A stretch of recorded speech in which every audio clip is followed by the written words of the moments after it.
Chalo, good morning students again.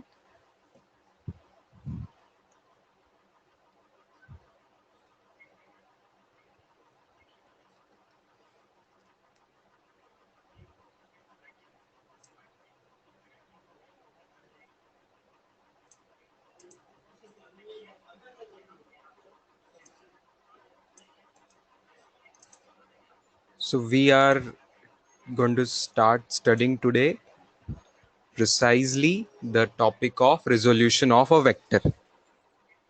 Resolution of a vector नाम से हम heading लिखेंगे आज और topic start करेंगे.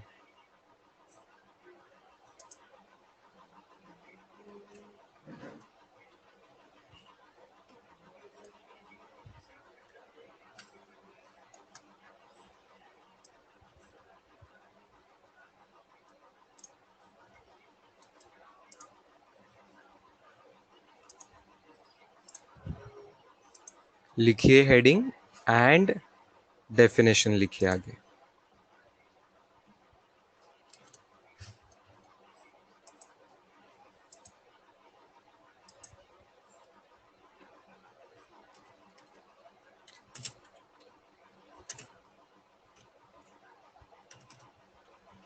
लिखिए resolution of a vector, it is the process of splitting a vector into two or more vectors. Is the process of splitting a vector into two or more vectors.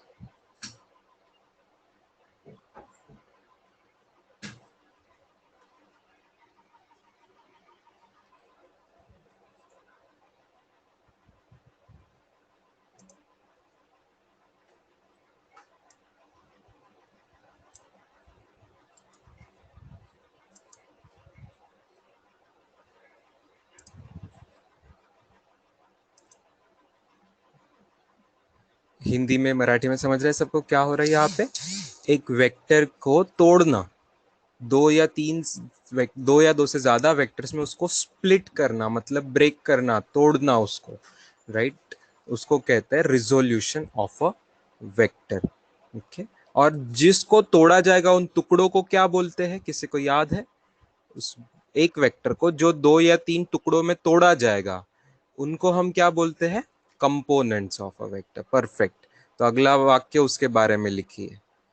The vector in which the given vector is split are called as components. Are called as components. Are called as components. ठीक है, लिखिए. The vectors in which the given vector is split are called components.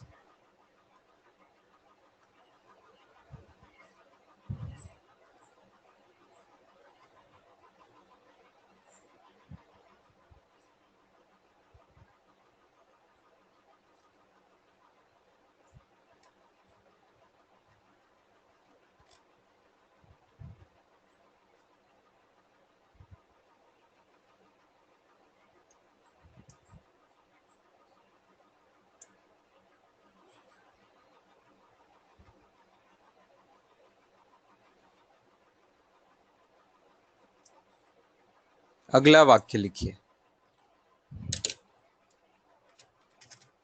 if components are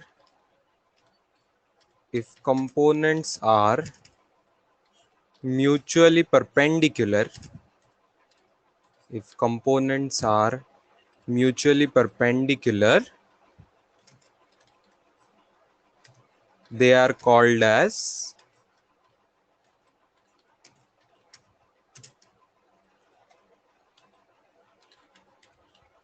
याद है किसी को नाम? हमने नाम का डिस्कशन किया था कभी तो भी.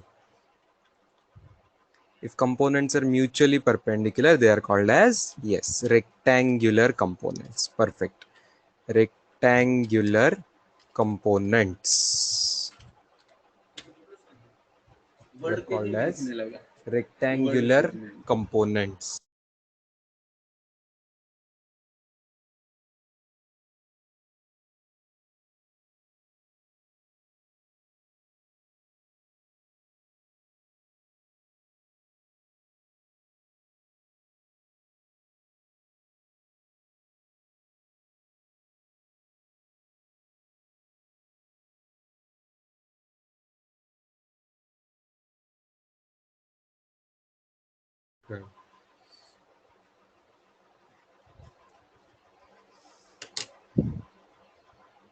नीचे एक और लिखिए, इन अ plane, in a plane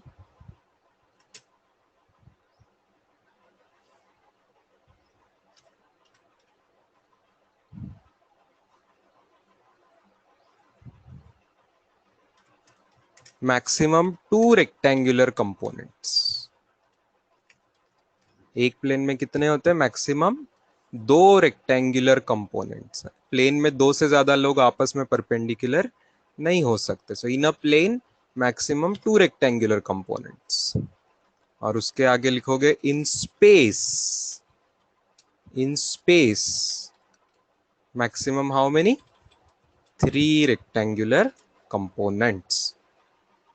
In space maximum 3 rectangular components.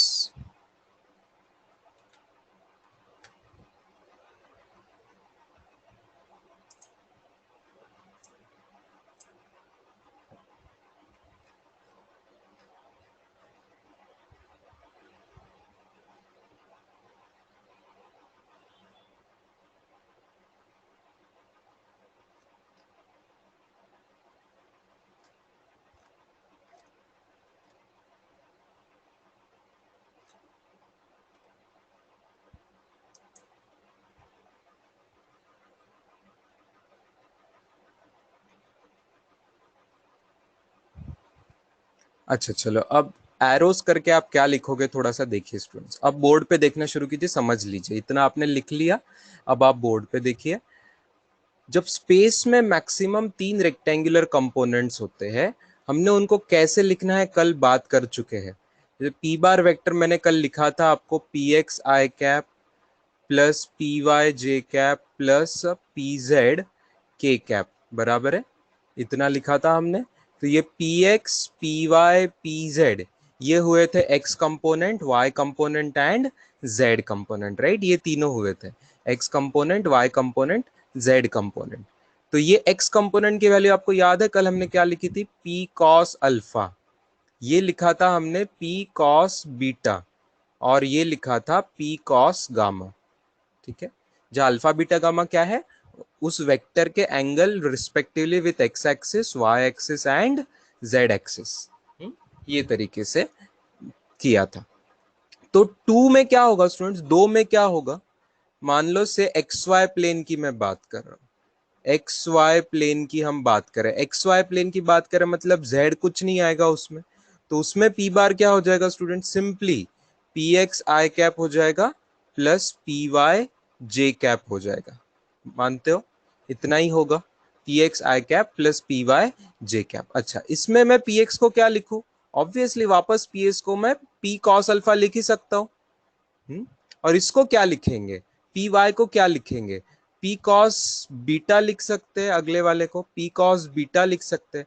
लेकिन ध्यान देना स्टूडेंट्स, जब 2D में है, हम एक ही प्लेन के अंदर है, तो अल्फा और बीटा में रिलेशन क्या होता है? ये अल्फा होता, बाजू में बीटा होता। तो अल्फा प्लस बीटा कितना हो जाएगा?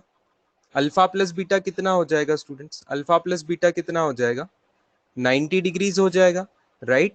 तो ये पी कॉस बीटा को he can I right P cos of beta के बदले बीटा को मैं लिख सकता हूं 90 डिग्री माइनस अल्फा। बीटा को लिख सकता हूं 90 डिग्री माइनस अल्फा। मतलब ये क्या हो जाएगा? पी साइन अल्फा हो जाएगा स्टूडेंट्स। ओके, ये हो जाएगा पी साइन अल्फा। मान रहे हो स्टूडेंट्स? समझ रहे हो? पी कॉस बीटा को ही हम पी साइन अल्फा लिख सकते हैं। अच्छा, वापस आ जाओ 3D वाले में। 3D वाले में पी कैप क्या बना था अपना? पी कैप क्या बना था? याद आ रहा है आपको? कल पी कैप बना था कॉस अल्फा आई कैप प्लस कॉस बीटा जे कैप प्लस कॉस गामा के कैप, ऐसा बना था कल। अच्छा, 2D में क्या बनेगा देखो तो? 2D में क्या बनेगा?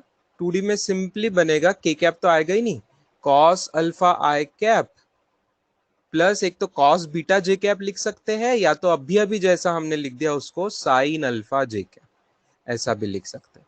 ओके, क्योंकि कॉस बीटा की वैल्यू साइन अल्फा हो जाएगी।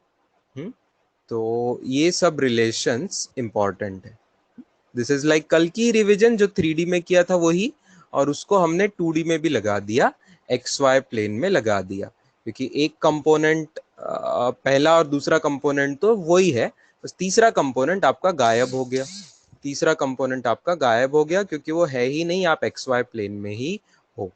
Is it okay students? चलो ये लिख लीजिए।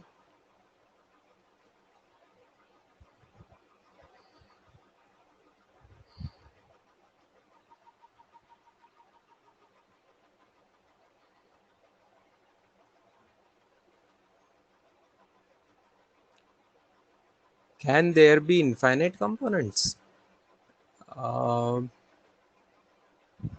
There can be many components, तीन से ज्यादा भी कंपोनेंट्स हो सकते हैं, लेकिन रेक्टेंगुलर कंपोनेंट स्टूडेंट्स लिमिटेड होते हैं, ये आपको समझना है, रेक्टेंगुलर कंपोनेंट्स लिमिटेड होते हैं। वैसे टुकड़े पाड़ने हैं तो मैं बहुत सारे टुकड़े कर सकता हूँ, आई विल शो यू कैसे इनफाइनाइट कंपोनेंट्स भी हो सकते हैं। यस, कंपोनेंट्स आप कितने भी कर सकते हो, जितने टुकड़े करोगे उतने कंपोनेंट्स हो जाएंगे।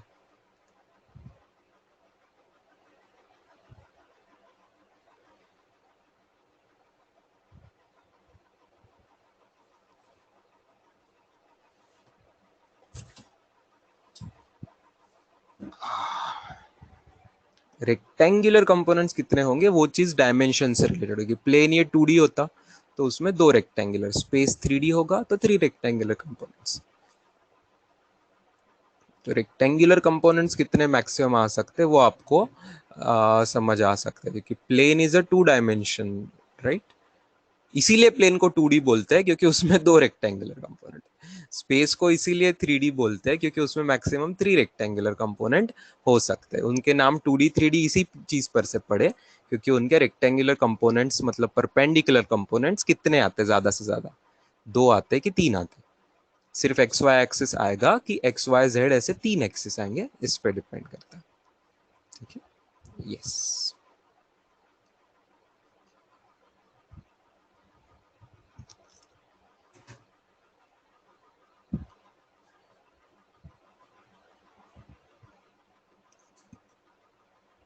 चलो, स्प्लिटिंग इनटू 2 और मोर था ना, तो किसी ने सवाल पूछा कि सर इनफाइनाइट कंपोनेंट्स हो सकते हैं क्या? इनफाइनाइट तो आगे की बात है, पहले हम 2-3 कंपोनेंट की बात कर रहे हैं, तो लेट अस टॉक क्या 4 कंपोनेंट भी हो सकते हैं, क्या 5 कंपोनेंट भी हो सकते हैं, है ना, ये सब बात करेंगे। चलो, let me give you one easy question to start with on this concept.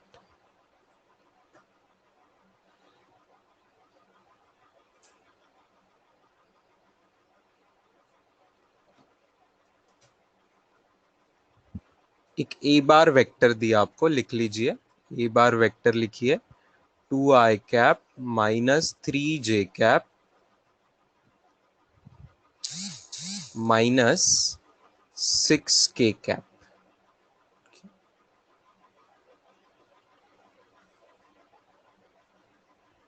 is resolved into resolved into का मतलब उसका रिजोल्यूशन किया, मतलब उसके टुकड़े किए, उसको स्प्लिट किया, is resolve into 4 vectors, 4 vectors. ठीक है, 4 वेक्टर्स जिनके नाम मैं दे रहा हूं p bar, q bar, r bar, s bar. Resolve into 4 vectors p bar, q bar, r bar and s बार। ठीक है, आपको p बार की वैल्यू मैं दे रहा हूं, p bar is 2i cap, q bar is minus i cap plus j cap, r bar is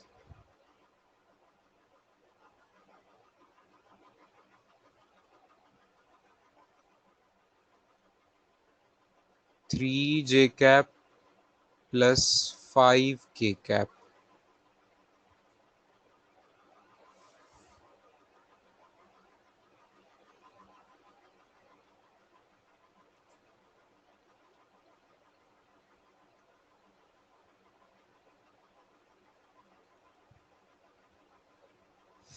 find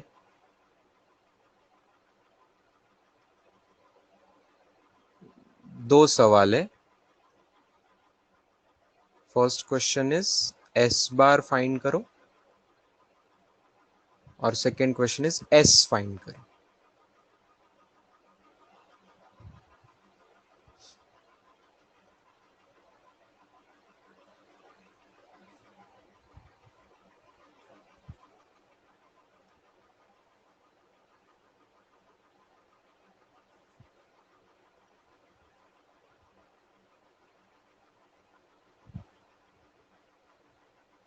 third सवाल एकदम बच्चों वाला है, इजी इजी है। R P Q R S rectangular components, ये सवाल है, यस और नो में उसका जवाब देना है।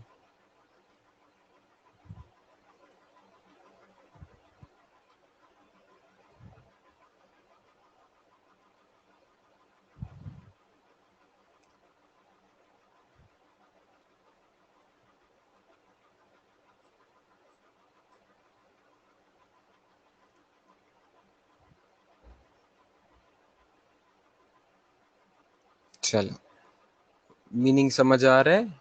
एस बार निकालते आएगा।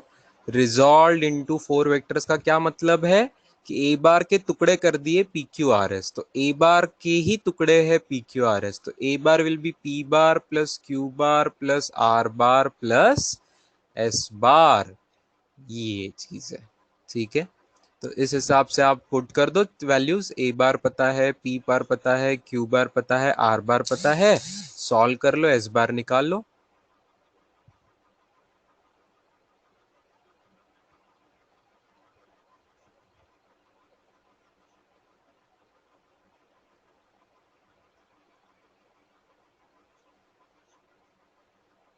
Very good, very good students, बहुत अच्छा।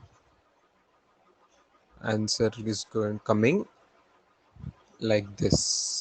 ये सॉल्व करके आपका आंसर ये आएगा।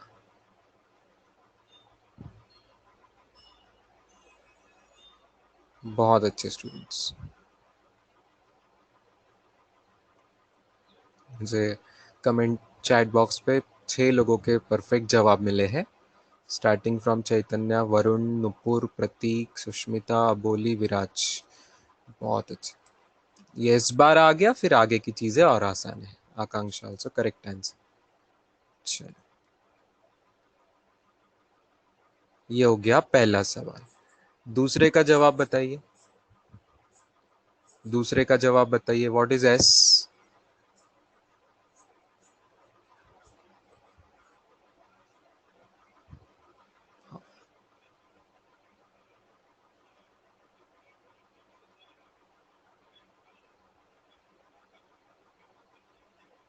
एस का जवाब मतलब उसका मैग्नीट्यूड लेना है। अंडर रूट ऑफ 1² प्लस -7 का स्क्वायर प्लस -11 का square. Correct, yes, perfect. Root 171, that will be the answer to second question. Okay? Root 171 is the answer to second question. What will be answer to third question, students? What will be answer to third question? Perfect. Simply no will be the answer. ये लोग कहाँ आपस में perpendicular हो सकते? चार चार vector आपस में परपेंडिकुलर नहीं होने वाले वैसे भी, इट्स नेवर पॉसिबल। तो वही पता चलता है कि ये रेक्टेंगुलर कंपोनेंट्स नहीं है, कि ये रेक्टेंगुलर कंपोनेंट्स नहीं है।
Answer how come, explain.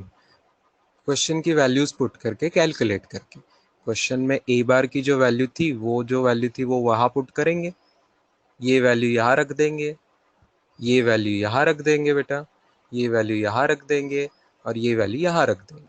इसे सब वैल्यूज पुट करेंगे, फिर कैलकुलेट करेंगे, एक और दो और तीन और चार कितने होते हैं, एडिशन सब्ट्रैक्शन करके आंसर आ जाएगा, right. That's how you get S bar. बाद में उसका मैग्नीट्यूड निकाला है, ठीक है ना। पहला ही नहीं समझ आया कुछ लोगों को, तो फिर पहले से दूसरा आ जाता है, राइट। पहले में सिंपली वैल्यूज पुट करेंगे, रिजॉल्व का मतलब उसी के टुकड़े है ना बेटा, तो उसी के टुकड़े की वैल्यूज भी दी है पी क्यू आर की, तो वो पुट कर देंगे। अब ऐड सब्ट्रैक्ट करना तो हमको आता है, राइट। That's it, simple.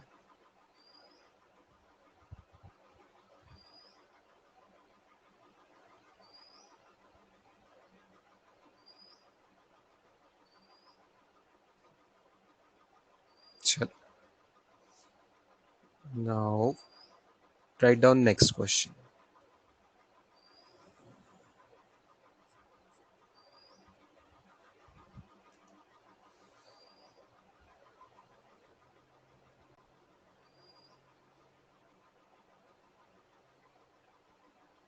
एक वेक्टर पी बार आपको दिखाया है डायग्राम में,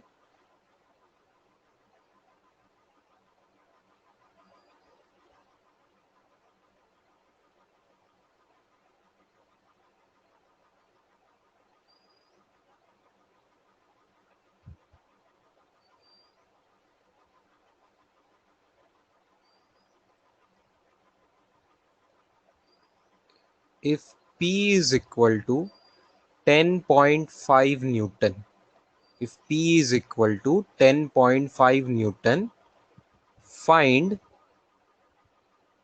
its vertical component, find its vertical component, ये सवाल है। देखते हैं कितने लोगों को आज का पहला कॉन्सेप्ट समझा है, उस पर से आप ट्राई कीजिए। Find its vertical component.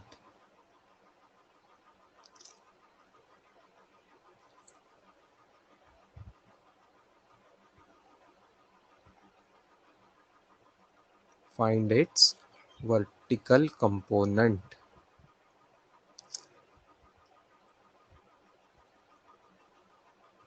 साथ पुते पूछ रहा है सर पिछले क्वेश्चन का तीसरा कैसे।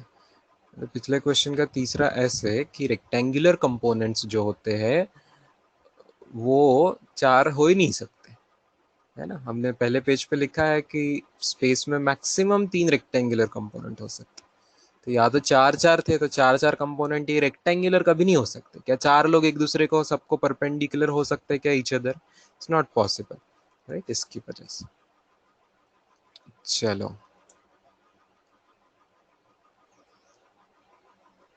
वेरी गुड, सही आंसर्स आ रहे हैं।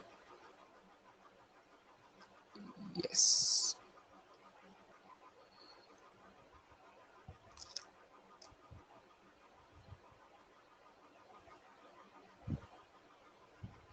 8.4 Newton, 8.4 Newton is the correct answer. 8.4 Newton is the perfect answer.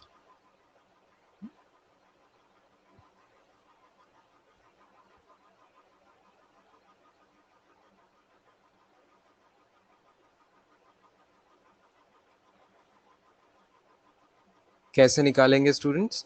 पहले पेज का आज का फॉर्मूला यूज कर सकते हो आप।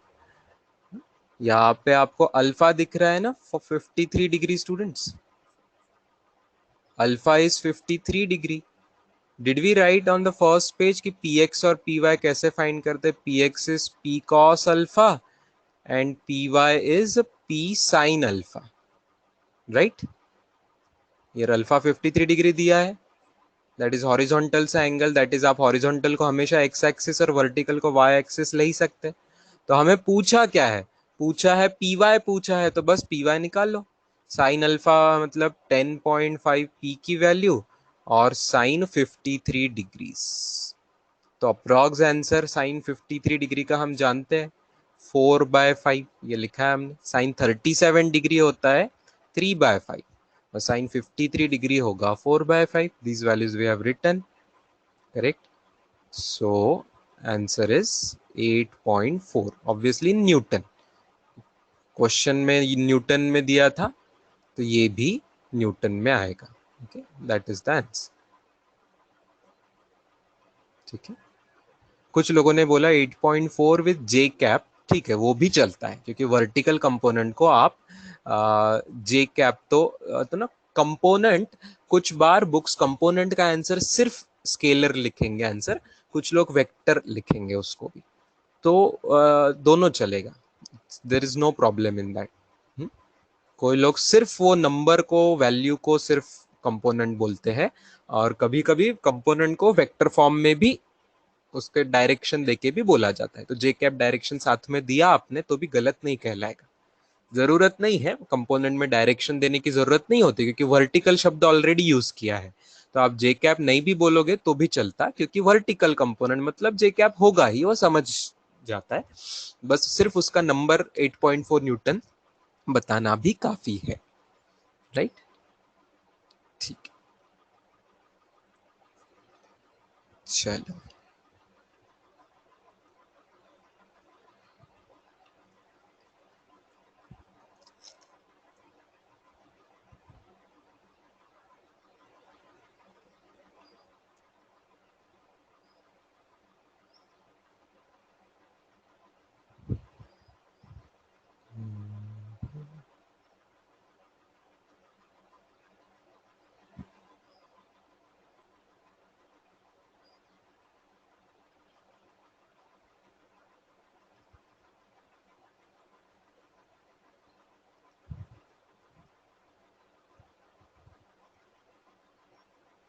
अगला क्वेश्चन थोड़ा टफ दे रहा हूं students. Okay, little bit tough question. Next one, think about it.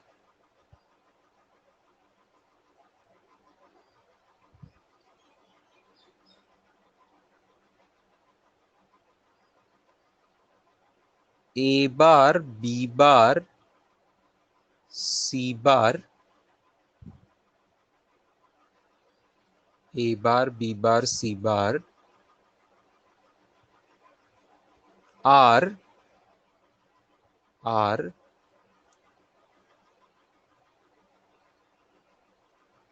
Rectangular components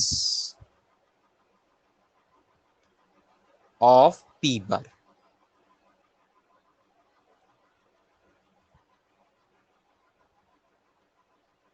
rectangular components of P bar.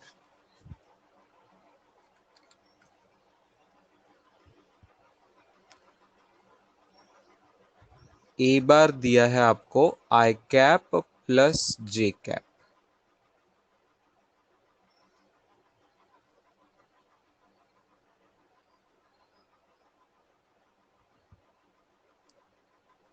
B बार आपको दिया है आई कैप माइनस जे कैप.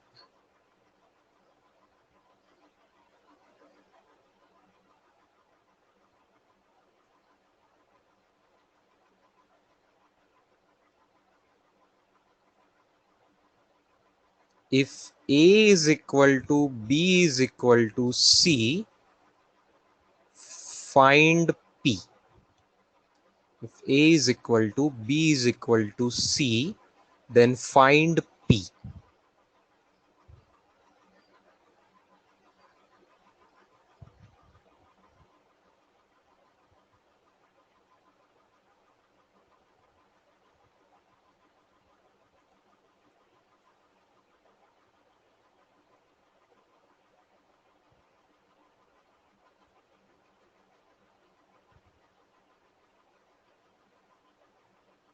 ये अच्छा खासा टफ क्वेश्चन है. अच्छे से सोचिए, हर शब्द पे ध्यान दीजिए, आज लिखी हुई हर चीज को सोचिए कि क्या इससे कनेक्ट होगा, किससे ये सॉल्व होगा. Think about everything.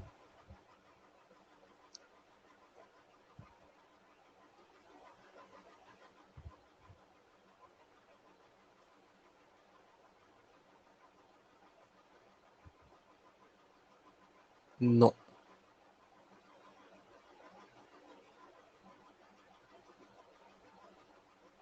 ओके, ठीक है।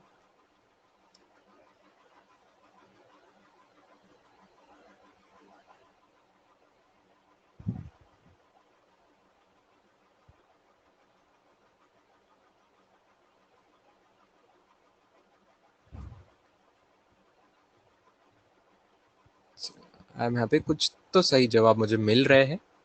I won't say which is the correct answer. I am very happy कि इतने जल्दी मुझे जवाब मिले सही। कुछ तो आई वाज नॉट एक्सपेक्टिंग इतने जल्दी सही जवाब आ सकते हैं।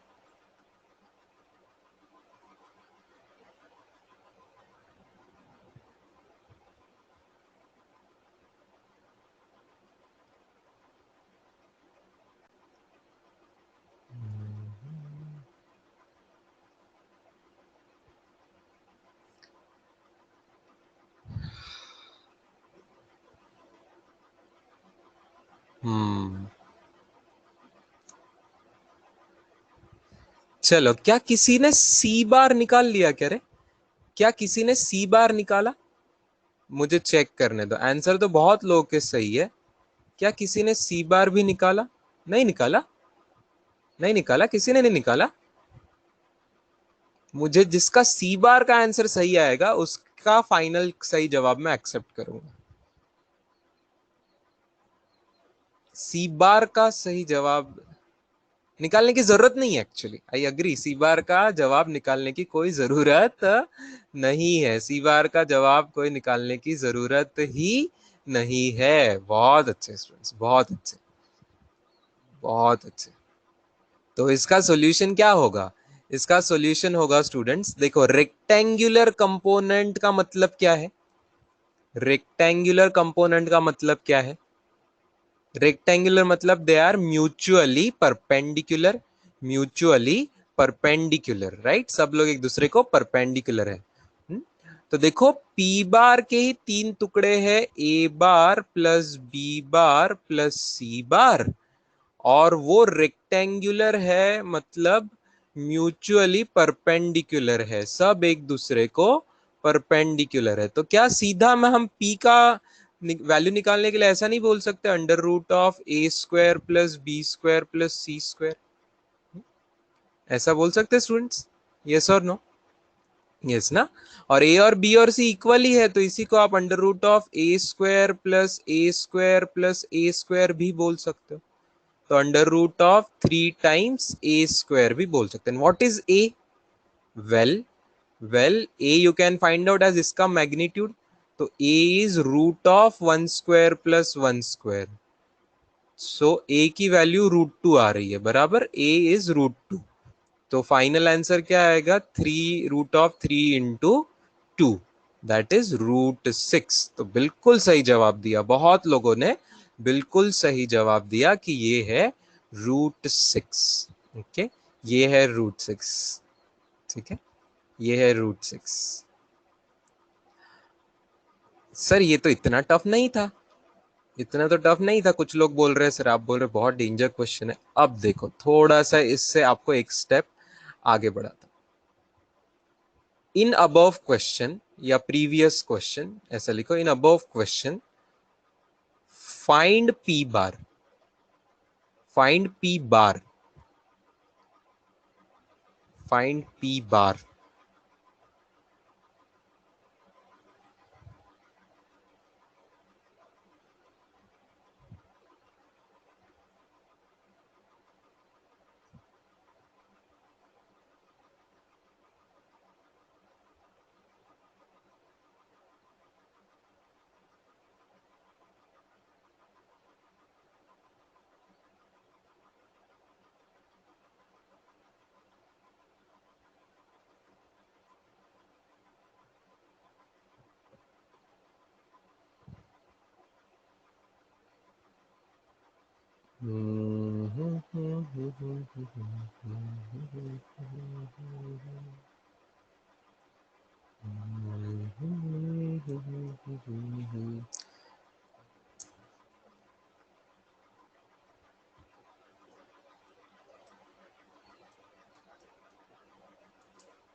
सच्ची?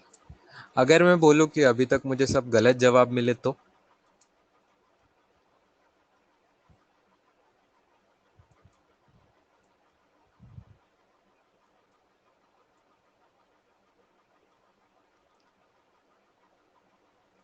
आप ही एक बात सोचो स्टूडेंट्स, आपका जो जवाब आ रहा है पी बार का, क्या सच्ची उसका मैग्नीट्यूड √6 है क्या? क्या सच्ची उसका मैग्नीट्यूड √6 आ रहा है क्या?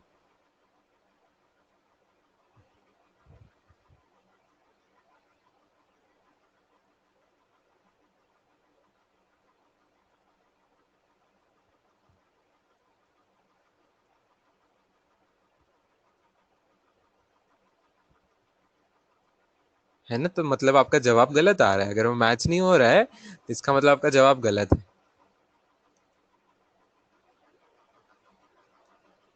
चलो, कुछ लोग का मैग्नीट्यूड मैच हो रहा है अब, लेकिन फिर भी वो सही जवाब नहीं है। तन्वी एंड वरुण का जवाब का मैग्नीट्यूड मैच हो रहा है, लेकिन नहीं, वो सही जवाब नहीं है students. This is a tough question, think about it carefully. I am giving you time, I will give you time, don't worry, you have time.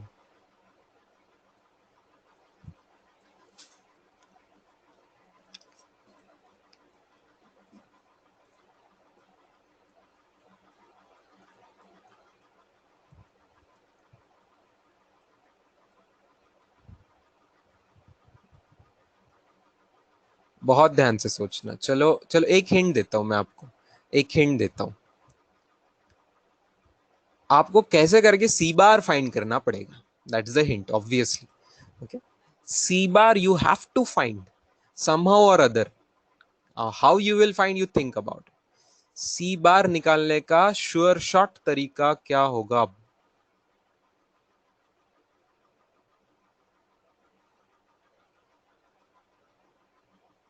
चलो, I am happy, finally very close to correct, perfect जवाब मुझे answer मिला है।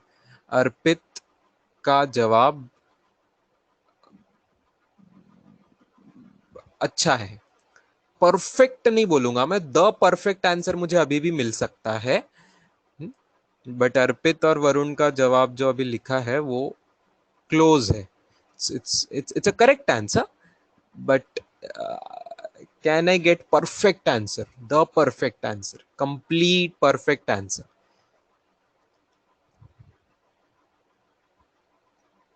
मिलेगा मुझे, आप लोगों से ही मिलेगा। I am sure about it. आपकी बैच से मुझे फुल एक्सपेक्टेशन है, भरोसा है, मुझे मिलता है, टफ टफ क्वेश्चन का भी सही जवाब मिलता है।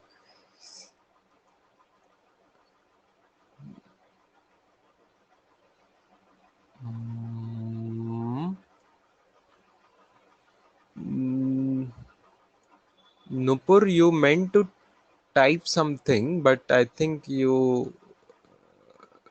टाइपिंग मिस्टेक कर दी आपने।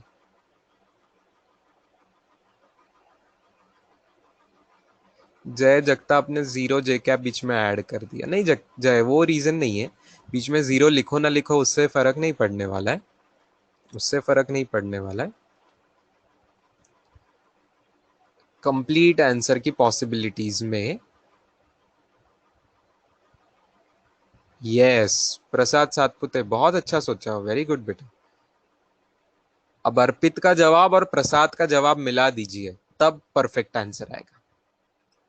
अर्पित का और प्रसाद सातपुते का जवाब मिला दीजिए तो परफेक्ट आंसर आएगा। दो करेक्ट आंसर है इसके, दो आंसर्स करेक्ट है, दोनों मिलाइए, दोनों करेक्ट आंसर्स है, दोनों मिला जुला के परफेक्ट कंप्लीट आंसर बोला जाएगा।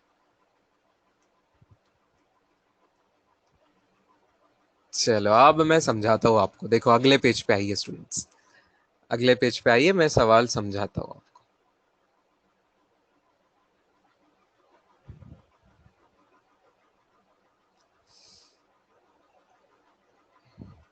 इवन आपको डायग्राम निकाल के दिखा दो, सब लोग समझते हैं आई कैप का कैसा होता है, ये आई कैप होता है, ये जे कैप होता है ना, और इनको परपेंडिकुलर ऐसा मैं के कैप निकाल सकता हूँ, ये सबको समझ में आ रहा है।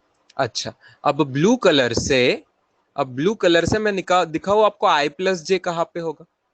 देखो, ये वेक्टर आई प्लस जे होगा कि नहीं स्टूडेंट्स, आई प्लस जे, पैरेललोग्राम लॉ लगा दिया आई और जे को ऐड करने के लिए, तो ये आई प्लस जे होगा।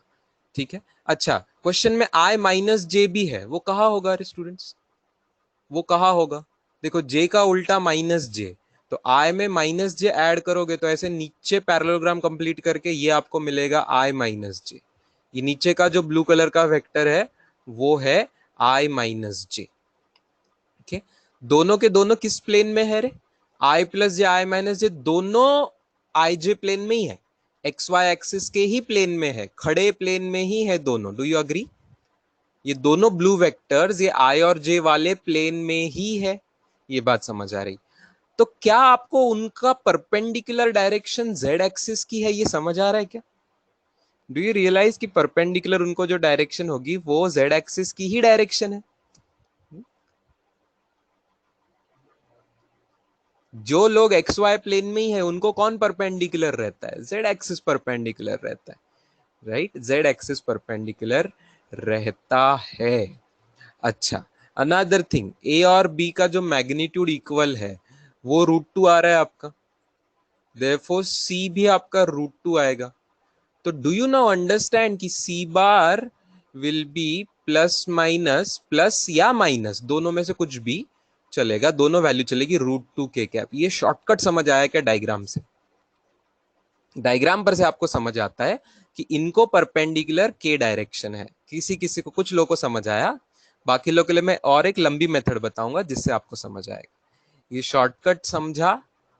जिसका इमेजिनेशन अच्छा है, विजुअल इमेजिनेशन जिनको अच्छा है, उनको ये इमेजिन हो गया कि ये ऐसा हो सकता है।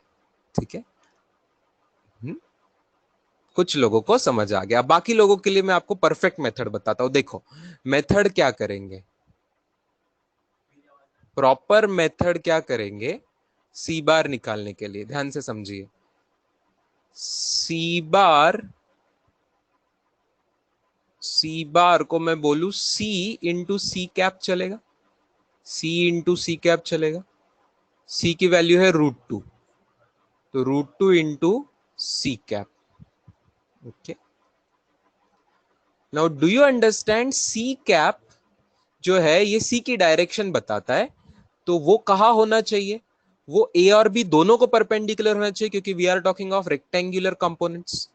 तो रेक्टेंगुलर कंपोनेंट है तो सी बार जो है ये परपेंडिकुलर टू दोनों ए बार भी and C cap is going to be perpendicular to B bar भी। ये बात समझ आ रही है? रेक्टेंगुलर है इसलिए, रेक्टेंगुलर कंपोनेंट की बात चल रही है इसलिए वो दोनों को परपेंडिकुलर होगा। देयरफॉर, क्या आपको ये बात समझ आई? म्यूचुअली परपेंडिकुलर के लिए क्रॉस प्रोडक्ट लिया जाता है ना स्टूडेंट्स, तो ए क्रॉस बी, एक तो ए क्रॉस बी लो या बी क्रॉस ए लो, दोनों चलेगा। इसलिए मैं प्लस माइनस साइन दे देता हूं, प्लस लिया तो ए क्रॉस बी हो जाएगा, माइनस लिया तो बी क्रॉस ए हो जाएगा। तो सी कैप जो होगा ये ए क्रॉस बी की डायरेक्शन में होगा, और सी कैप यूनिट वेक्टर है इसलिए मैं ए क्रॉस बी के मैग्नीट्यूड से डिवाइड कर दे रहा हूं। ये स्टेप समझी क्या? देखो आप, ये सुपर सुपर डुपर स्टेप है, ये सुपर स्टेप, एकदम सुपर से भी ऊपर वाली स्टेप जिसे कहते हैं ना, वो ये स्टेप है। ये पक्का काम करेगी मेथड, भले आपको डायग्राम बनाते आए ना आए, इमेजिन हो ना हो, ये मेथड हमेशा वर्क करेगी, क्योंकि आपको ऐसा वेक्टर चाहिए जो ए को भी परपेंडिकुलर है, जो बी को भी परपेंडिकुलर है। क्रॉस प्रोडक्ट से तो वही मिलता है हमको, राइट? क्रॉस प्रोडक्ट से वही मिलता है। अब बची बात मेहनत करने की थोड़ी सी।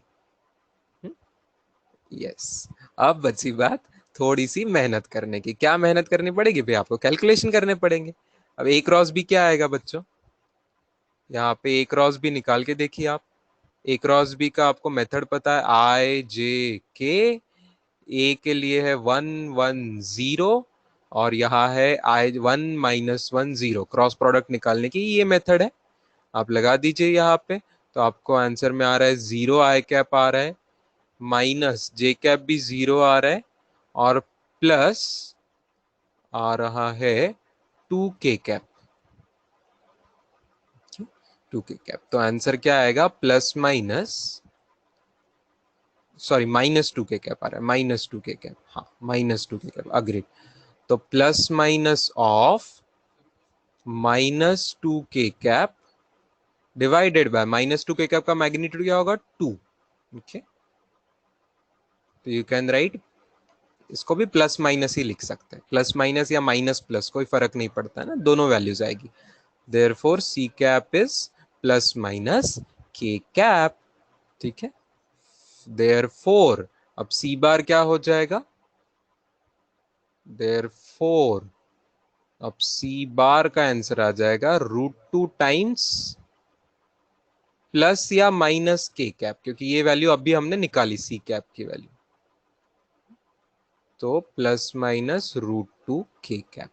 और फाइनल हमें पूछा था पी बार, तो बच्चों पी बार होगा ए बार प्लस बी बार प्लस सी बार, क्योंकि उसी के टुकड़े है ये, तो उसके टुकड़े आप निकाल लोगे।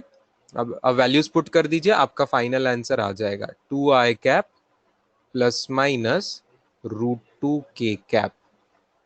ये है असली द फाइनल आंसर। उसमें से प्लस वाला जवाब पहले अर्पित ने दिया था, माइनस वाला जवाब पहले प्रसाद ने दिया था। ये दोनों आंसर है एक्चुअली, प्लस वाला भी आंसर है, माइनस वाला भी आंसर।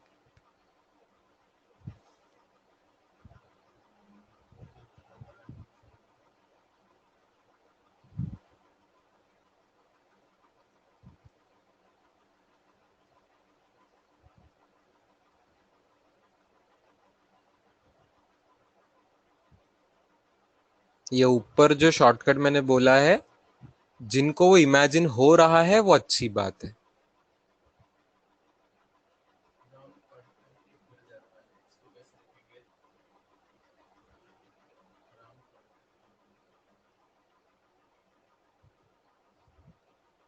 कि सी बार ये जेड एक्सिस के अलोंग होना चाहिए, ये बात जिसको इमेजिन हो गई डायग्राम पर से, तो बहुत लकी रहेगा वो पर्सन कि उसको जल्दी जवाब आ गया, बहुत जल्दी आ गया। वो नहीं हुआ इमेजिन तो डोंट वरी, नीचे मेथड मैंने आपको बताई है स्टार वाली मेथड, वो मेथड हमेशा काम कर देगी आपको।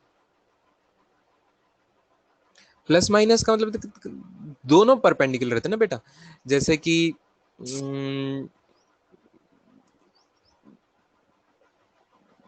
जैसे कि आई जे दोनों को के भी परपेंडिकुलर रहता है और माइनस के भी परपेंडिकुलर रहता है, हाँ या ना। आई जे को के भी परपेंडिकुलर होगा और के का उल्टा जो रहेगा माइनस के, वो भी दोनों को परपेंडिकुलर रहेगा, है ना, इसलिए इसलिए प्लस माइनस। ठीक है, यस,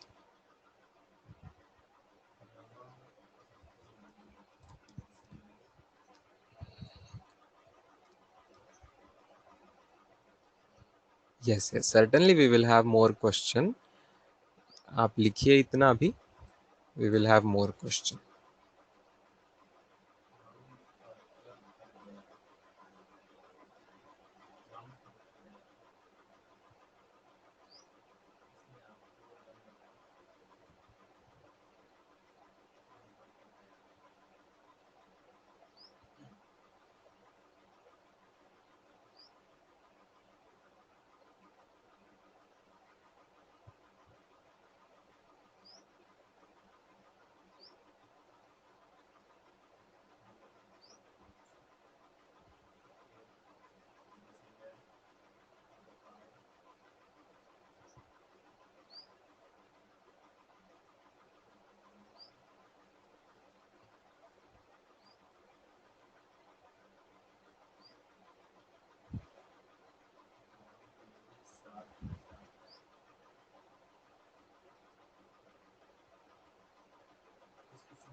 डन, चल।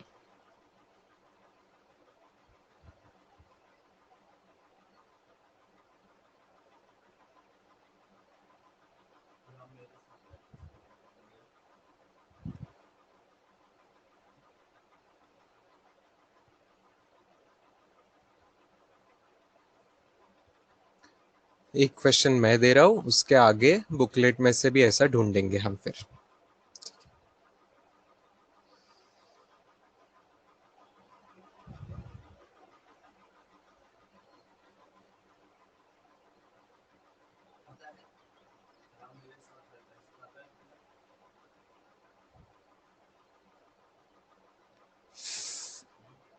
फिर से स्टार्टिंग क्वेश्चन की वही है, A bar B bar C bar are rectangular components of P bar.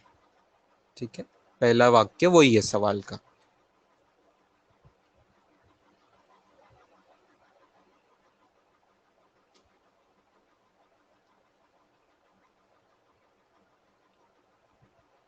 A bar है 3i cap plus J cap plus 2k cap.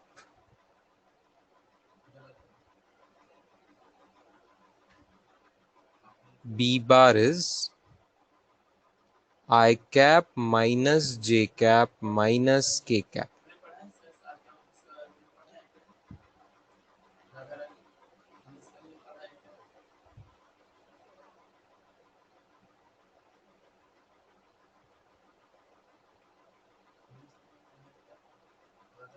C bar is 2i cap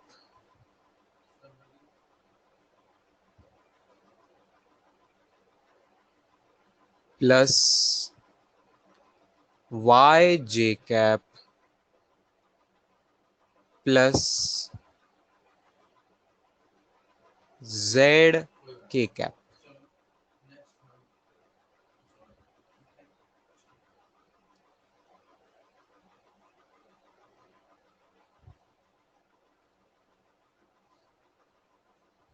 find P.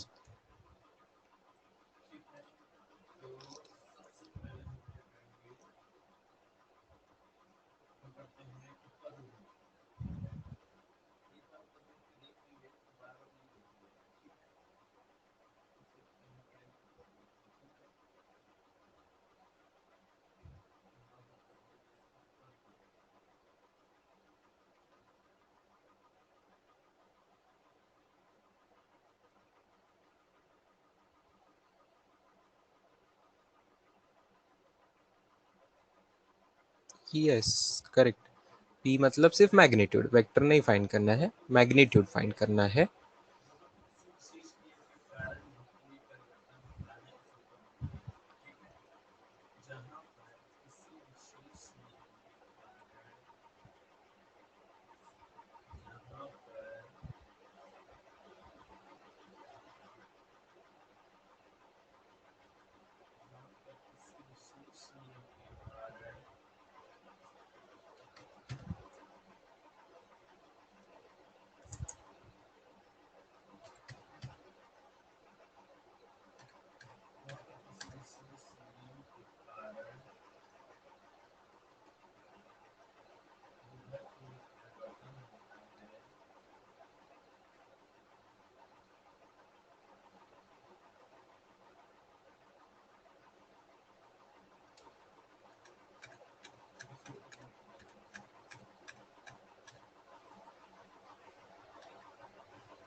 बहुत अच्छे, very good. Aboli has found P bar perfectly. मैंने सिर्फ P पूछा था अबोली, तो you have to find magnitude. Yes, correct, जो कि वरुण ने फाइंड कर लिया है, perfect. Yes, Isha also perfect answer. चलो, अब आने लगे सबके वही आंसर्स। चलो, यहाँ पे क्रॉस प्रोडक्ट वाली मेथड से भी आ सकता है स्टूडेंट्स, हाँ बिल्कुल आ सकता है, ठीक है। बट यहाँ उसकी जरूरत नहीं पड़ेगी, उससे एक आसान मेथड है। कोई मुझे टाइप करके बताएगा आसान मेथड क्या करी, किसने आसान मेथड करी, मुझे देखने दीजिए। कौन सही आसान method? Very good Pranav Jadhav, perfect. Dot product zero करके। यार जो रेक्टेंगुलर कंपोनेंट होते हैं उनका मतलब वो एक दूसरे को परपेंडिकुलर होते हैं ना, तो यहाँ डॉट प्रोडक्ट लेना आसान रहेगा कि नहीं? तो रेक्टेंगुलर कंपोनेंट है, इसका मतलब क्या है? A bar is perpendicular to B bar भी है, B bar perpendicular to C bar भी है, और सी बार परपेंडिकुलर टू ए बार भी है।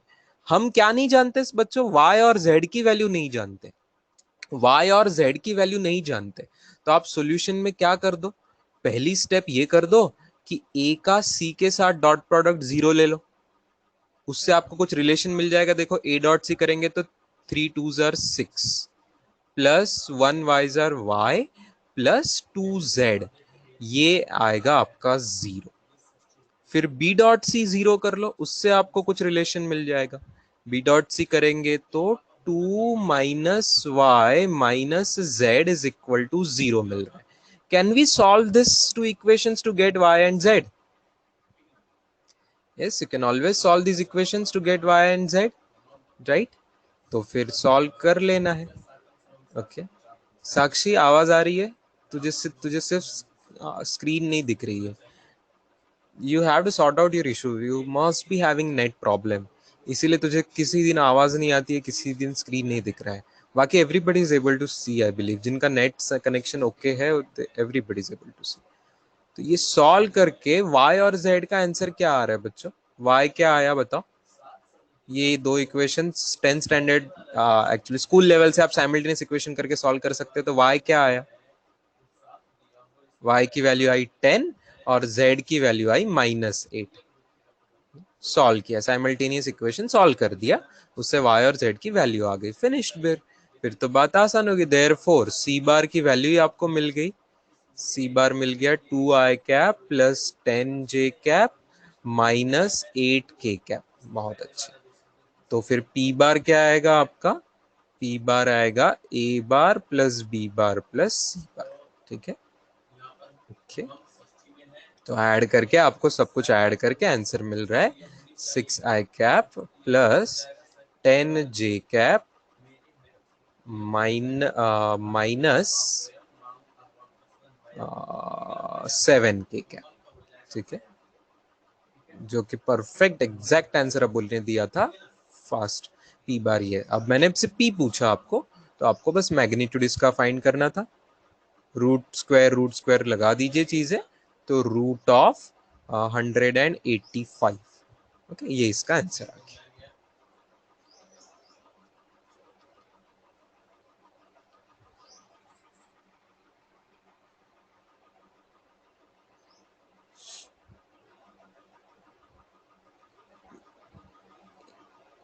Yes, somebody should do that. Send a screenshot to her.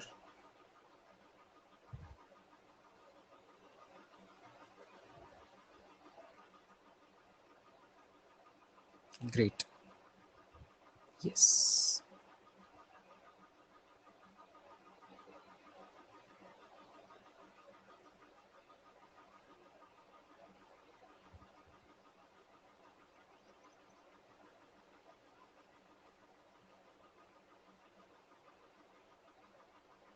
Chalo, can we go to now booklet, students? If you finished writing this, let us go to booklet. Yes.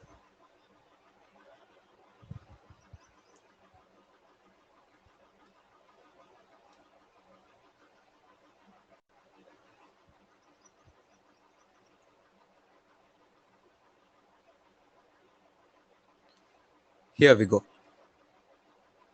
This, I believe, is the first exercise. Yes, exercise 1, engineering booklet, exercise 1, part 3, vectors का section C, page number 24. Resolution of vectors नाम का heading है। Okay. उसमें का C1 C2 बहुत आसान है students, I know everybody is going to be doing that, है ना। C1 C2 सब लोग कर पाने वाले हैं, मुझे करने की जरूरत नहीं है, राइट। C1 C2 सब लोग कर। C3 क्वेश्चन कीजिए, C3 क्वेश्चन कीजिए राइट हियर।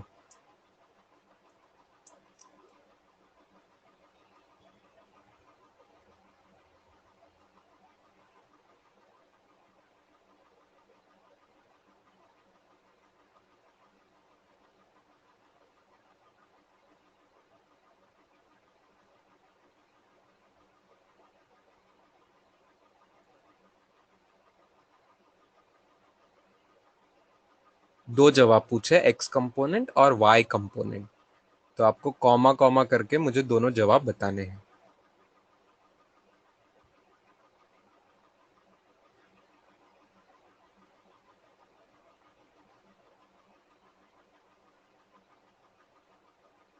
डायग्राम दी नहीं है, आपको इमेजिन करना होगा कैसी डायग्राम होगी और फिर जवाब निकालना है।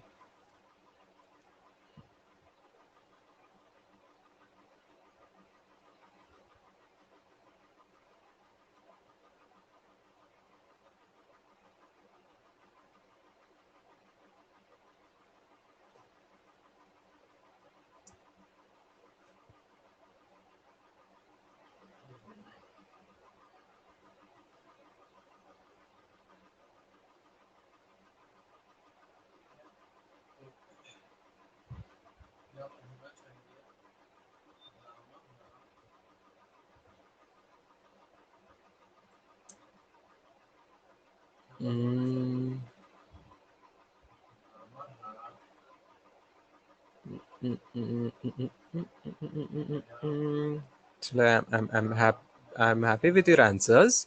चारों लोगों ने जवाब दिए हैं, but I don't think any answer is perfect in that again, but अच्छे जवाब है। स्टूडेंट साइन के साथ आएगा, प्लस या माइनस भी आपको ध्यान रखना है। कुछ लोगों ने कुछ में माइनस दिया है, ये हुई बात।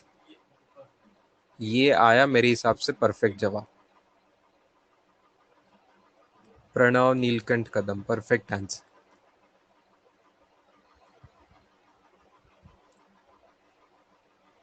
दोनों कंपोनेंट्स निगेटिव आएंगे स्टूडेंट्स, दोनों कंपोनेंट्स इस बार निगेटिव आएंगे।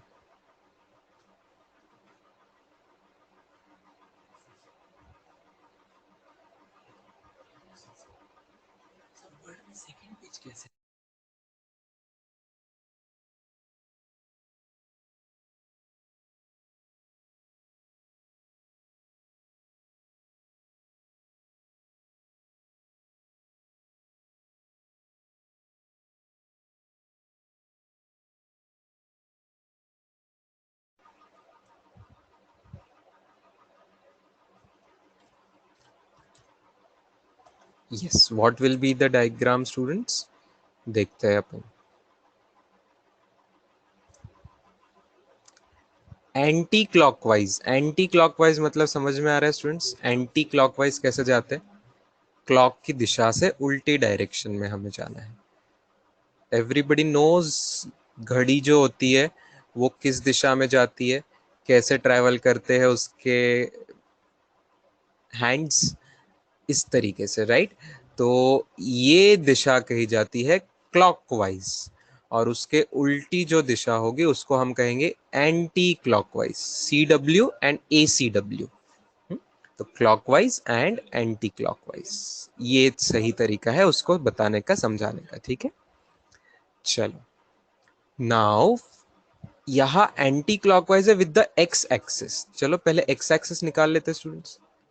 एक्स एक्सिस निकालेंगे, ऑब्वियसली वाई एक्सिस भी निकालेंगे ही ना, क्योंकि एक्स और वाई दोनों कंपोनेंट पूछे हैं, तो एक्स और वाई एक्सिस निकालेंगे। देखो बच्चों, तीसरे कंपोनेंट की बात नहीं की है, मतलब कोई जेड कंपोनेंट यहाँ पे नहीं होगा, मतलब ये स्पेस में काम नहीं कर रहे, सिर्फ प्लेन में काम कर रहे हैं, ठीक है? दो ही कंपोनेंट पूछे हैं, मतलब सिर्फ प्लेन में 2D में काम कर रहे हैं। गुड। अब 210 डिग्री कैसा होता है स्टूडेंट्स? देखो, एक्स एक्सिस से स्टार्ट करना है, मतलब positive direction of x axis से स्टार्ट करना है। 90 डिग्री यहां तक है, सबको पता है। 90 और 90 180 होता, लेकिन आपको उससे भी ज्यादा एंगल चाहिए, आपको चाहिए 210 डिग्री। तो क्या मैं इसको लिख सकता हूँ 180 degree plus 30 degree? Perfect, so it will be in the third quadrant students. So 180 degrees plus 30 degrees extra का और 30 डिग्रीज आएगा, तब आप आ जाओगे यहाँ पे 210 डिग्री पे। तो ये जो एंगल, बड़ा सा एंगल आया है, वो है 210 डिग्री, और वहां पे आपका डिस्प्लेसमेंट है 25 मीटर। ओके, तो मान लो ये ओरिजिन और ये पॉइंट यहाँ पे, ओके, तो ये पॉइंट यहाँ पे है, 25 मीटर दूर ये पॉइंट, 25 मीटर दूर ये पॉइंट है। अब आपको पूछा है इसका एक्स कंपोनेंट और वाई कंपोनेंट क्या होगा, तो स्टूडेंट सीधी सी बात है, ये x कंपोनेंट होगा, px होगा, और ये यहाँ पे py होगा। नेचुरली ये थर्ड क्वाड्रेंट में जाने से वो पॉइंट निगेटिव कोऑर्डिनेट वाले पॉइंट हो जाएगा। ओके, तो कंपोनेंट मतलब एग्जैक्टली लेंथ नहीं है, कंपोनेंट मतलब वो प्लस माइनस साइन के साथ आता है आपका। ओके, तो यहाँ पे 210 डिग्री में जो थर्ड क्वाड्रेंट का छोटा एंगल है वो 30 डिग्री है, ये सबको समझ आ रहा होगा। तो do you agree with me if I right px को मैं लिखू निगेटिव साइन के साथ 25 इंटू कॉस 30 डिग्री, और py को लिखू मैं निगेटिव साइन के साथ 25 इंटू साइन 30 डिग्री। ये आपको समझना चाहिए। 30 degree angle with X axis ही है, बट वो निगेटिव कंपोनेंट दे रहा है, इसलिए माइनस साइन लगा दिया साथ। ठीक है, बस यही जवाब है स्टूडेंट्स। तो पहले जवाब का सॉल्यूशन आता है क्या, -25√3/2, और दूसरे का आ रहा है -25/2। हाँ, मीटर लिखना नहीं भूलना, क्योंकि डिस्प्लेसमेंट है तो यूनिट फिर फाइनली मीटर में आएगा। ओके, तो ये है अपना दूसरा आंसर y कंपोनेंट का, और ये है अपना पहला आंसर ऊपर में x कंपोनेंट का आंसर है। यस,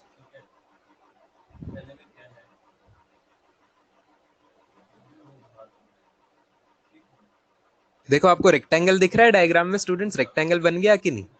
तो इसलिए ये इसको रेक्टेंगुलर कंपोनेंट्स हम कहते हैं ना, परपेंडिकुलर कंपोनेंट्स को रेक्टेंगुलर कंपोनेंट्स कहते हैं, क्योंकि X axis Y axis perpendicular है तो डायग्राम मस्त रेक्टेंगल जैसी बनती है।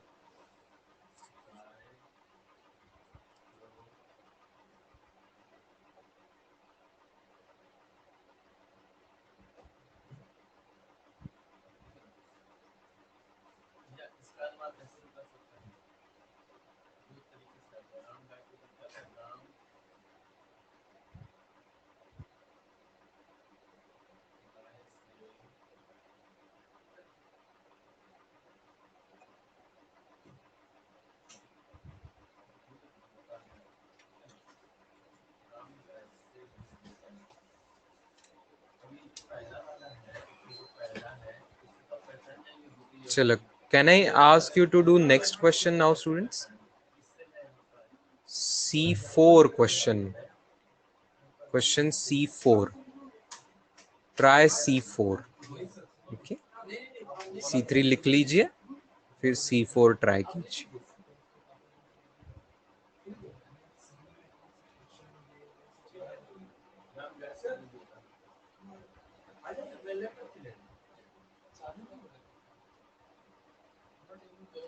ए C5 निकाल रहे हो बच्चों आप लोग, मैंने C4 पूछा है। C4 देखिए सवाल क्या है।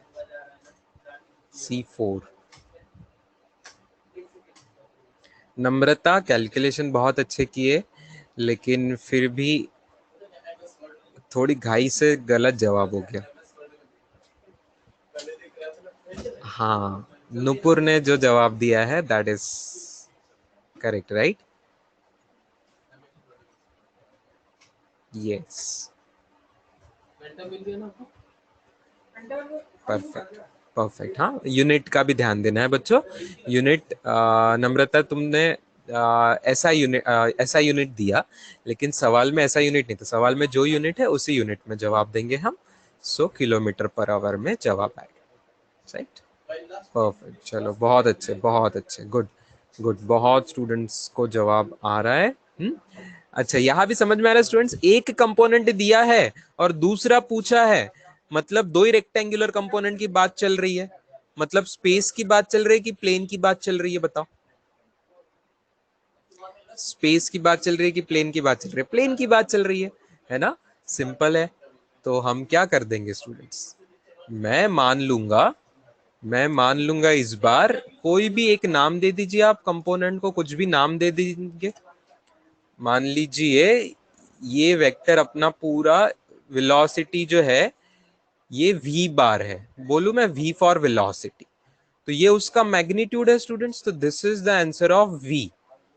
और ये जो चीज है इसको मैं मान लो Vx है, ओके ठीक है, ये मान लेता हूँ Vx। तो अदर रेक्टेंगुलर कंपोनेंट क्या होगा?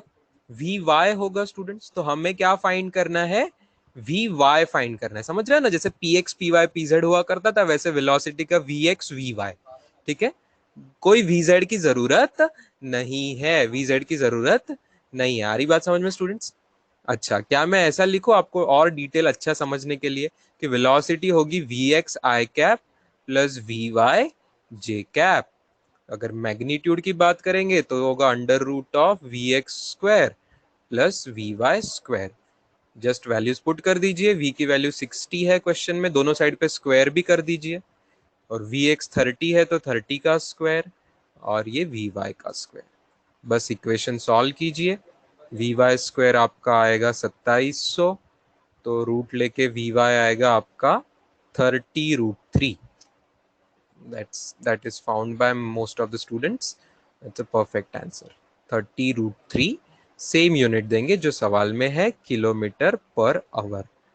Vy will be this. That is the answer. Okay. ये मैंने जो जो लिखा सॉल्यूशन में वो समझ आ रहा है स्टूडेंट्स?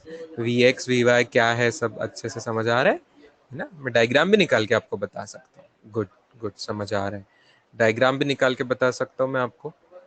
यहाँ पे फाइनल डायग्राम ऐसे होने वाली है कि x कंपोनेंट 30 जितना है, 30 किलोमीटर पर आवर, लेकिन पूरा वेक्टर की लेंथ जो है वो 60 है।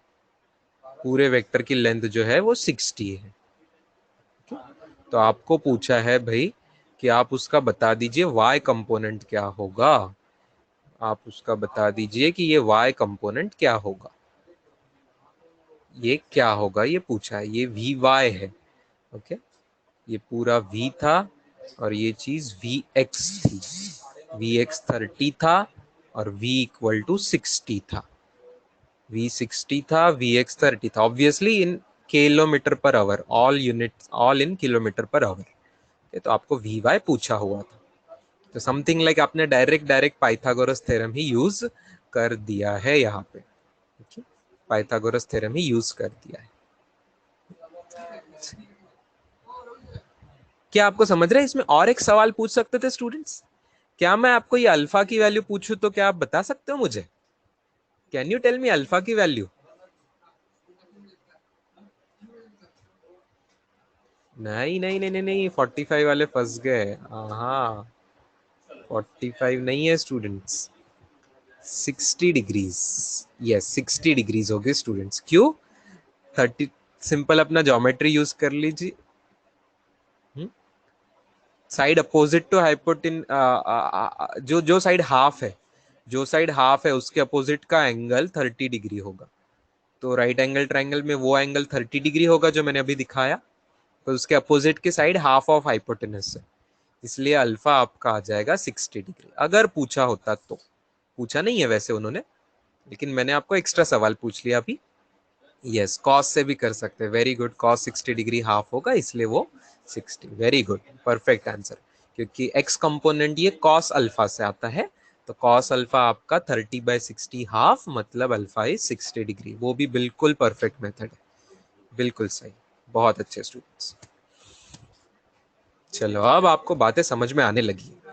जब एक ही क्वेश्चन अलग अलग स्टूडेंट अलग अलग मेथड से कर पाते हैं, कोई कोई कॉस अल्फा लेके कर रहा है, कोई ज्योमेट्री 30, 60, 90 से कर रहा है, तो अब मुझे अच्छा लगता है एज अ टीचर कि आप लोगों को बहुत मेथड्स आती है और आप लोग सही जवाब निकाल पा रहे। फैंटास्टिक। चलो, या सो इजी, बुकलेट में इजी क्वेश्चन है, मैंने जरूर आपको इससे टफ चीजें करवा दी है, तो ये आपको इजी लगना ही चाहिए। अच्छा, C7 बताओगे students? Easy, ABCD। C7 is like simple options are there, right? ABCD options are there. Easy thing, right students? चलो, बहुत अच्छे। Yes, first option will be the perfect answer. Product नहीं है बेटा, प्रोडक्ट कौन टाइप कर रहा है, क्यों कर रहा है, मुझे पता नहीं है। प्रोडक्ट ऑफ वेक्टर्स का कोई संबंध नहीं है यहाँ पे।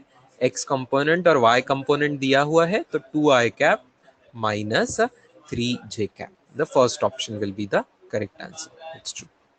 Okay. Can you do C6 now? I want you to do C6. Question C6. Do C6.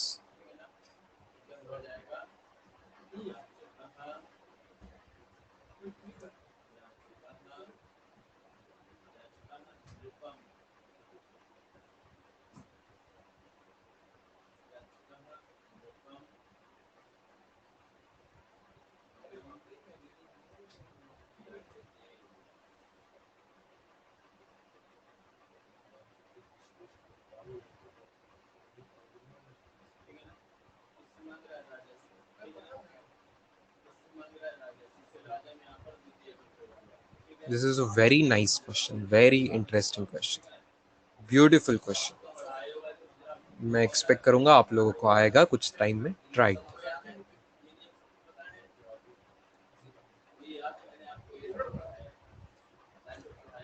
Hint एक छोटी सी देता हूं. आई कैप जे कैप से कीजिए. ये जो रेक्टेंगुलर कंपोनेंट है सीधा सीधा एक्स एक्सिस और वाई एक्सिस के अलोंग ले लीजिए.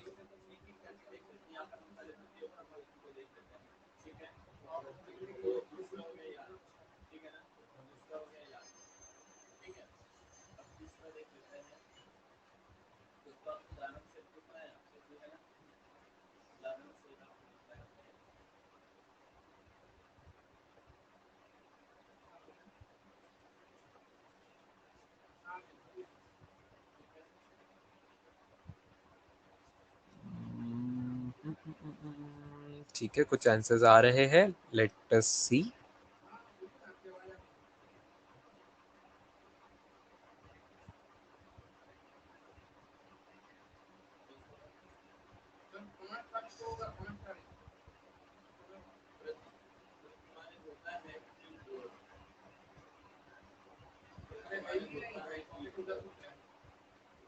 ओके,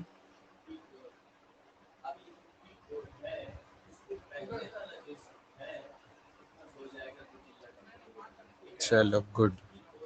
शंतनुज, दोनों शंतनु, विक्रम, नुपुर सही जवाब है. यस, प्रणव, वरुण, प्रांजल, साक्षी करेक्ट आंसर. 15 डिग्री आंसर आएगा स्टूडेंट्स इस बार. 15 degrees is the perfect answer. 15 degree is the perfect answer.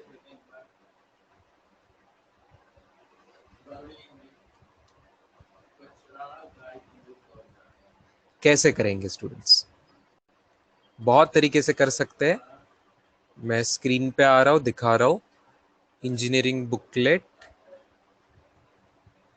Exercise 1 का पार्ट 3 का क्वेश्चन C6. देखो, दोनों वेक्टर को कुछ नाम दे देता हूं मैं, P बार और Q बार. क्या आपको समझ रहा है? P बार के x और y कंपोनेंट आपको दिए 2 2, मतलब it is 2i cap plus 2j cap. Q बार का दिया है 1i cap plus √3j cap. आई बात समझ में? यहां तक क्लियर है? This is okay students? Yes और नो बताइए. इतना ठीक है. ठीक है, अब आपको निकालना है angle between P bar and Q bar. Angle between P bar and Q बार. तो कुछ लोग क्या सॉल्यूशन करेंगे, कुछ लोगों की मेथड मैं बताता हूँ. थीटा निकालने का एक हमारे पास तरीका हुआ करता था. कॉस थीटा निकालने का एक तरीका. कॉस थीटा कैसे निकालते थे, याद आ रहा है? P बार dot Q bar upon P into Q. याद आ रहा है बच्चों?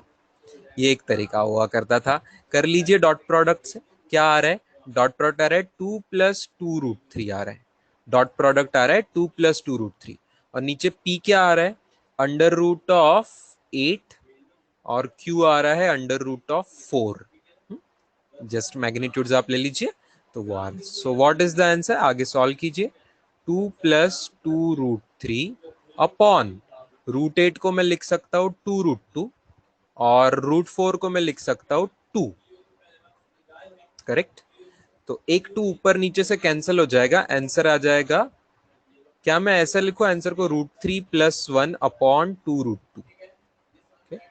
√3 + 1 upon 2√2, √3 + 1 upon 2√2। Use this method, very good. अब इस मेथड के बाद अटक गए होगे आप लोग, तो कोई चिंता की बात नहीं है स्टूडेंट्स, कोई टेंशन नहीं लेना, डोंट वरी। मैथ्स वाले स्टूडेंट्स को ट्रिग्नोमेट्री मैथ्स में पढ़ेंगे, उनको पता चलेगा कि ये वैल्यू 15 डिग्री का कॉस होती है। ये कॉस 15 डिग्री की एग्जैक्ट वैल्यू होती है। ठीक है, ये मैथ्स के सिलेबस में है, बहुत इजीली आता है, लेकिन उसके लिए कुछ नए फॉर्मूले पढ़ने पड़ते हैं जो कि फिजिक्स के सिलेबस में जरूरत अभी नहीं है, इसलिए वो नहीं बताया जा रहा है। तो theta is equal to 15 degree इससे आ जाएगा। अब आप बोलोगे सर लेकिन फिर हमको ये वैल्यू नहीं पता थी, तो हमने क्या करना था? क्या कोई दूसरी मेथड से हम कर सकते थे इजीली ये?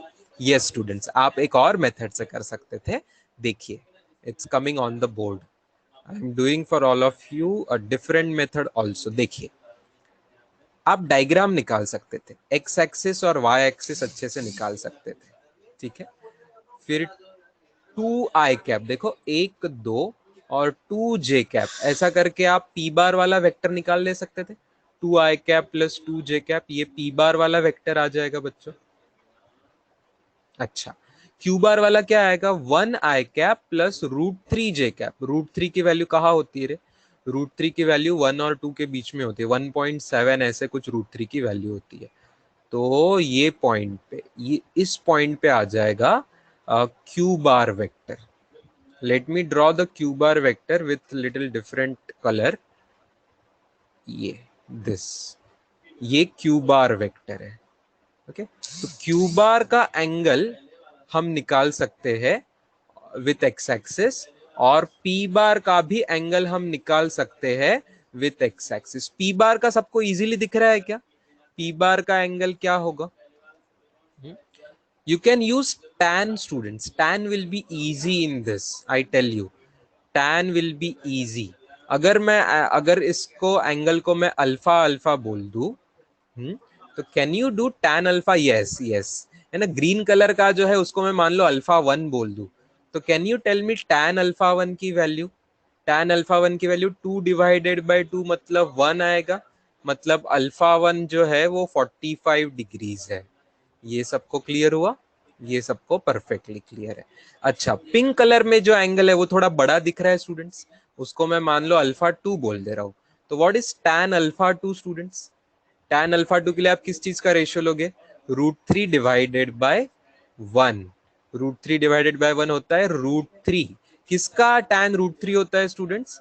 60 डिग्रीज का। तो alpha 2 will be 60 degrees.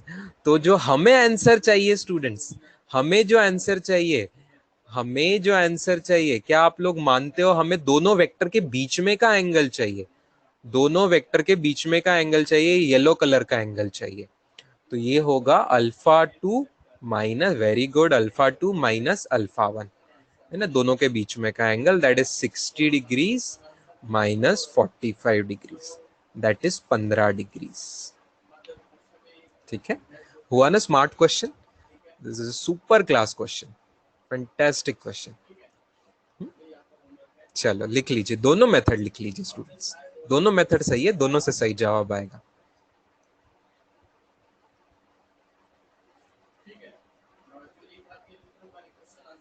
Nice.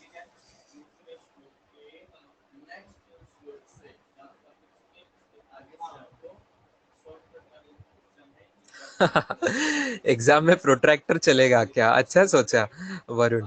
अगर एग्जाम में स्केल है ना, 2 2 1 2 √3 की वैल्यू भी निकालना, 1.7 आसपास, अगर ये सब अलाउड है तो सच्ची ये सवाल तो स्केल से और प्रोट्रैक्टर से भी कर सकते हैं, है ना। बिल्कुल कर सकते हैं, बिल्कुल कर सकते हैं। बट जरूर एक्सपेक्टेड नहीं होगा कि आपने प्रोट्रैक्टर से करो, क्योंकि अब आप बड़े हो गए ना। प्रोट्रैक्टर की जरूरत कब पड़ती थी? जब बच्चे को कोई ट्रिग्नोमेट्री नहीं आता है, तब जरूरत पड़ती थी। अब आप बिना प्रोट्रैक्टर की 60 कौन है, 45 कौन है, निकाल सकते हो, thanks to trigonometry, thanks to little geometry, trigonometry which you know now. तो इसके लिए एक्सपेक्टेड होगा कि आप 11वीं 12वीं में आ गए तो थोड़ा सा ट्रिगो, वेक्टर्स, ये चीजें लगा दो, ये एक्सपेक्टेड। बाकी प्रोट्रैक्टर कोई प्रोहिबिटेड नहीं होगा, प्रोट्रैक्टर एग्जाम में ले जाना अलाउड होगा, कोई प्रॉब्लम नहीं है, और उससे भी आप निकाल सकते हो, कोई डाउट नहीं, टाइम लगेगा थोड़ा सा आपको निकालने में बस। In question they may not be given Pranav, but Shantanu की इच्छा है, मान लो वरुण की इच्छा है, वरुण ने क्वेश्चन, वरुण की इच्छा है कि सर मैं टू द स्केल निकाल लूंगा, क्वेश्चन में 2i 2j है, 2i कैप 2j कैप, तो मैं तो मेरे पेज पे रफ वर्क करते समय एग्जाम में स्केल ले जाके बराबर 2 2 निकाल सकता हूँ कि नहीं, ग्राफ बराबर मैं निकाल सकता हूँ, वरुण की इच्छा है तो वरुण निकाल के देख सकता है और एंगल मेजर भी करके देख सकता है, राइट? तो that is possible, it's possible, I completely agree कि ये एक सवाल आप सिंपल स्केल और प्रोट्रैक्टर से भी कर सकते हो।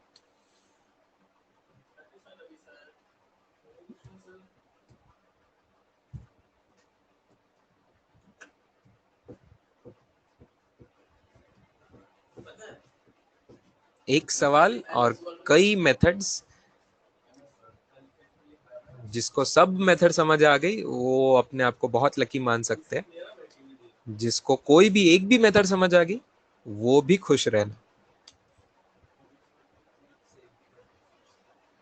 कॉस थीटा की मेथड तो सबको पता है, बस लास्ट स्टेप उसकी नहीं पता है कि वो जो कॉस थीटा की वैल्यू आई वो कॉस 15 डिग्री होता है, ये कुछ लोगों को नहीं पता होता, ये कुछ लोगों को नहीं पता होता।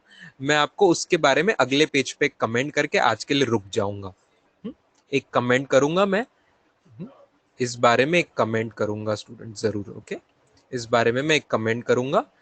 आई थिंक ये मेथड हम 7 जून 8 जून 9 जून के आसपास पढ़ेंगे फिजिक्स में, ये चीजें हम 7 8 9 जून को फिजिक्स में पढ़ने वाले हैं, ओके? बट थोड़ी सी आपको मैं उसकी झलक दे देता हूँ अगले पेज पे, और आज का रुकते हैं फिर, ठीक है?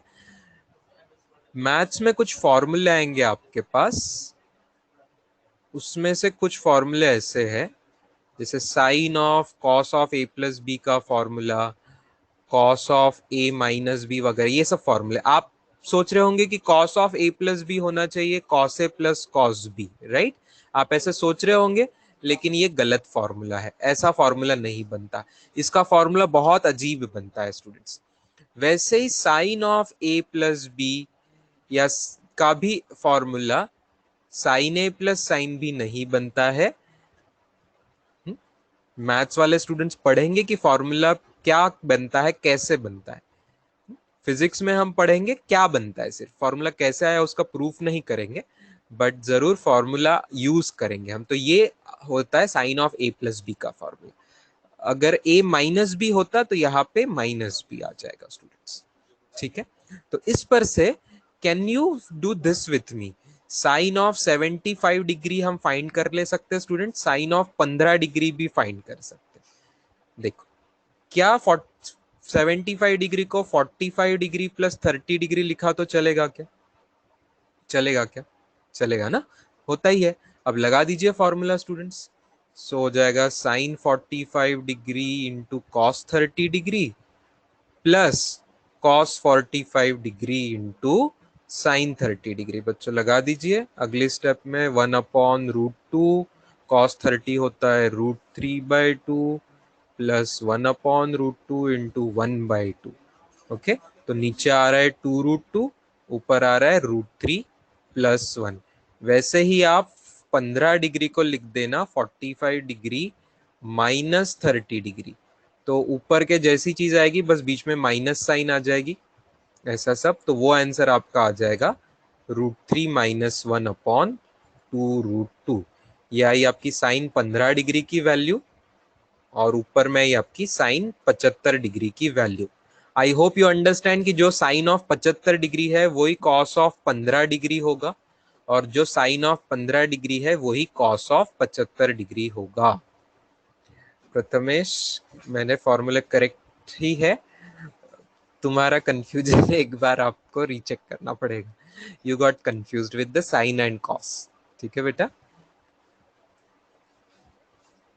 हाँ, अच्छा अच्छा अच्छा, फॉर्मूला में बोल रहे हैं, हाँ हाँ हाँ, फॉर्मूला में साइन ए कॉस, हाँ हाँ, कॉस ए और बी उल्टा लिखा, राइट राइट, अग्रीड अग्रीड, वो तो सेम ही चीज मैंने लिख दी थी, यस यस यस बेटा, परफेक्ट। ऊपर में साइन ए पहली टर्म में है तो दूसरे टर्म में कॉस ए आएगा, ट्रू, एग्रीड, परफेक्ट। यस, तो नीचे चेक कीजिए बच्चों, नीचे जो आंसर है वो आपको पिछले सवाल में आ गया था।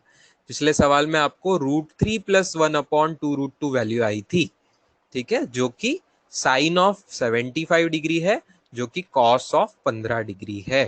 ओके, इसलिए आपका जवाब पिछले क्वेश्चन का 15 डिग्री था। उस मेथड से भी 15 डिग्री आता है, ठीक है। This is the trailer, this is just trailer. आज से बराबर एक हफ्ते बाद हम इस पे डिटेल्ड डिस्कशन करेंगे। ओके, चलो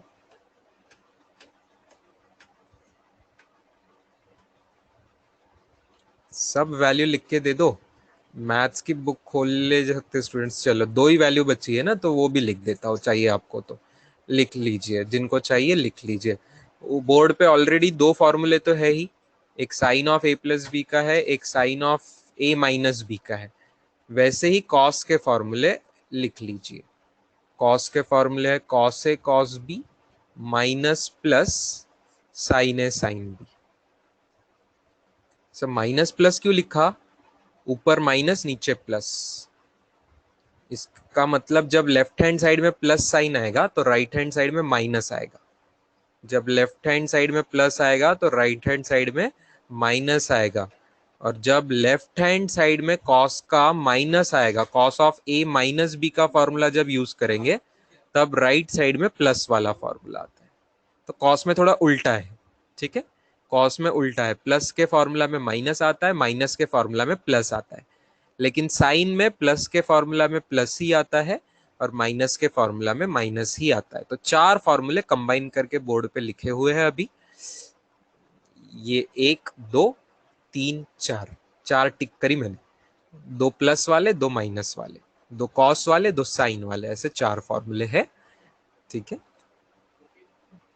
चलो, yes, all right students, see you tomorrow same time, have a good day,